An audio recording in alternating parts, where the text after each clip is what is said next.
This video is the ultimate guide to an iPad-based worship keys rig. You can use your iPad for all of your live keys sounds. And this video is going to show you how to choose the right iPad for any budget, connecting your keyboard and an audio interface, and show you how it all comes together to give you an incredibly powerful and reliable live worship keys rig. Let's start off by talking about which iPad to buy. If you already own an iPad, there's a good chance you can just use the one that you've got, especially if it has a USB-C port and it was released in the last few years. If you're looking to buy new, all of the iPads that Apple currently has for sale are pretty powerful. We recommend one with an Apple Silicon M chip. Even if it's back to the M1, it's going to be plenty of power for you and your live keys rig. Apple doesn't sell new iPads with a Lightning port anymore. If you're looking to buy a used iPad, we'd recommend picking one with a USB-C port and preferably with an M series chip in it. If you're looking to buy a new iPad with the lowest possible financial investment, the base iPad with a USB-C port recently had a price drop. It's, at the time of this video, only $350. If you can save up a bit more money, we recommend the iPad Air line. There's 11 and 13-inch sizes available. Up until recently, we recommended that folks consider buying the 13-inch iPad Pro because that larger screen size is just really helpful when you're wanting to control the app on stage during a performance. But now that you can get an iPad Air with the same screen size, for most users, we think the iPad Air is adequate. It features a very powerful M series chip. It's not as powerful as the newest Pros, but there's also a good bit of cost savings. If you do want to do the maximum amount of future-proofing, or if you plan to use your iPad for lots of other things, multitasking, maybe even running 2 or 3 apps at the same time, then the iPad Pro just gives you more power to be able to handle everything that you ask it to do. If you want to save some money, you can get great deals on used iPads. Again, we just recommend going for an iPad that has at least an M1 series chip or newer. You're going to get a lot more performance. You're going to be able to use more sounds in the Sunday Keys app at a time and not have to worry as much about optimizing your setup for CPU usage. If you purchase an older iPad with an A series chip, you're going to need to be a lot more intentional about the number of sounds and the number of notes you play at a time. In our opinion, it is worth the extra investment to purchase an M series iPad, whether that's new or on the used market. Now, regardless of which iPad model you choose, it's only going to have one port on the side, a USB-C port. And this is most often used for charging the device, but we need to connect devices to the iPad, and we want to make sure that it's charging the entire time we're using it on stage. So to accomplish this, you need to use a powered USB hub. Now, if you just go to Amazon and type in USB-C hub, it gets pretty confusing pretty fast. There are literally hundreds or thousands of options, but we need our hub to do a few specific things so it gets simple for you. First, you need to make sure that the USB-C hub you purchase supports power delivery, or it might just be called charging. Typically, you can see this as a port on the device that's labeled PD, or it might have a charging icon. This is the most important thing because you need to make sure your iPad is receiving power the entire time you're using it on stage. You do not want to be running off of battery power for a live performance. Power delivery is also important because it takes over the role of supplying power to all of your connected devices. So your keyboard, your audio interface, any other MIDI controllers.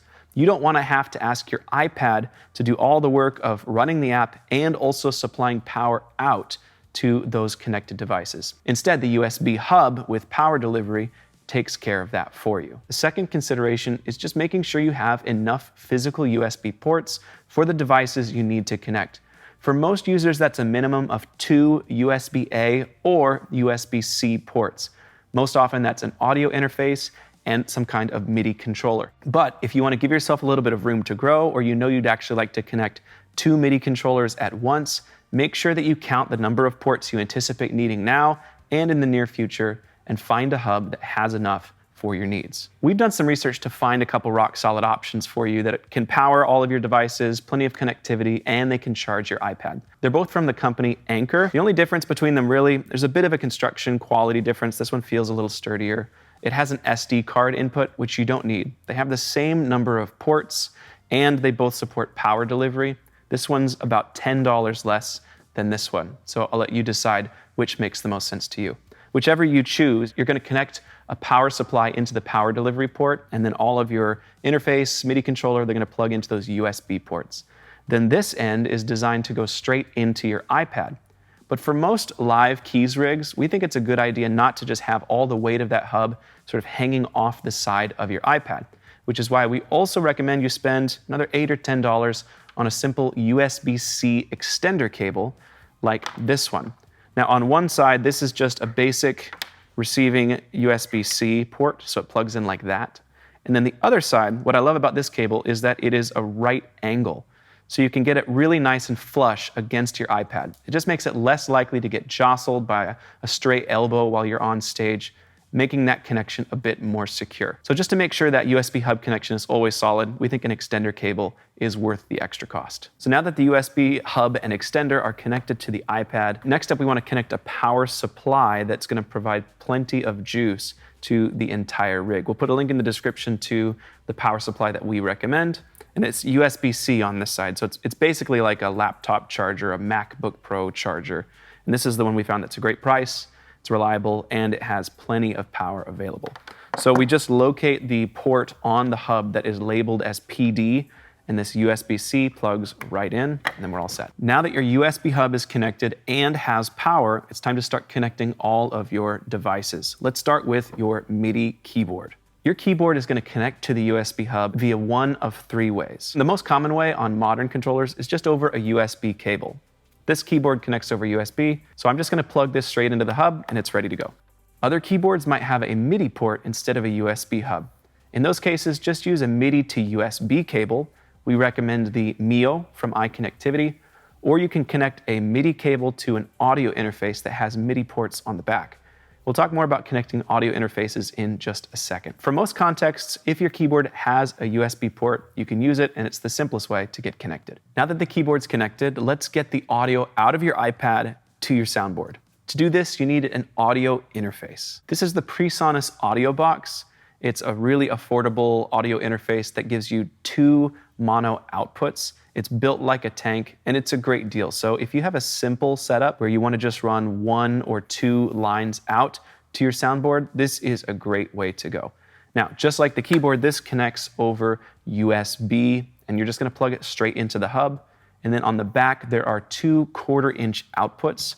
We're going to plug those into direct boxes via instrument cables on stage, and then that's going to run sound to your sound system. While we're looking at the back of the audio box, note that it also has MIDI in and out ports. So if your MIDI controller has a MIDI out port, you could connect a MIDI cable between that and the MIDI in port here.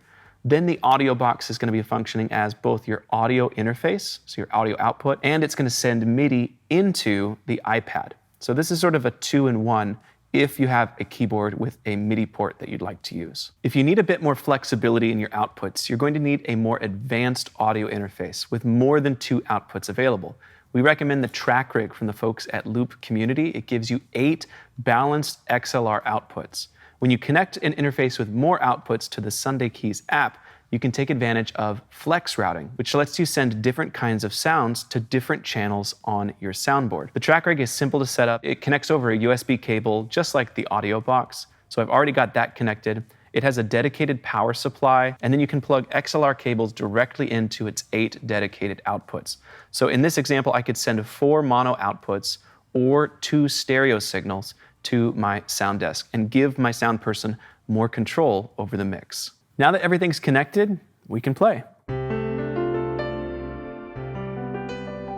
No matter which hardware you're using, the types of connections I just described are the exact same. You need a keyboard, you need a USB hub, and you need an audio interface. Now, there are tons of great keyboard options out there with more keys than this one. We are big fans of the SL88 Studio and Grand from the folks at Studio Logic. We've done reviews of both of those keyboards, so if you'd like to, you can go check those out. One of the cool things about those controllers is they have a flat surface on top, and you can actually magnetically connect your iPad straight to that device, so you don't need a stand. But there are also great iPad stand options out there. I'm using just a basic sort of desktop stand for right now. We also do have a combo USB hub and iPad stand option. We'll put a link in the description if you'd like to check that one out. Sort of an all-in-one, combines this hub and the stand together, which can be pretty cool. And there's tons of great keyboard options out there for you to check out as well. So far, we've been talking about how to set up an iPad-based rig running the Sunday Keys app, but I do just want to mention that you can run the exact same app on Mac as well. All the connections we just talked about are literally the exact same. You're just gonna plug it into the USB-C port on your Mac instead of your iPad, open the app, and you're ready to play. Everything being easy and just working is sort of the whole point of the Sunday Keys app. If you're a worship leader or a worship keys player, and you want to upgrade your keys rig, we do think the Sunday Keys app is a simple way to accomplish that goal. It's got incredible sounds, and it makes it simple to connect the hardware so you don't have to stress out about understanding the intricacies of connections or worried about reliability when you're on stage. There's tons of powerful features. We're not going to get into all of that in this video. Instead, if you'd like to check it out for yourself, you can download it for free and try it out as a demo user. If you like what you find, you can practice connecting all of your hardware just like we talked about in this video. And then you can learn more about Sunday Keys via the link in the description. I hope you'll check it out. Have a great day.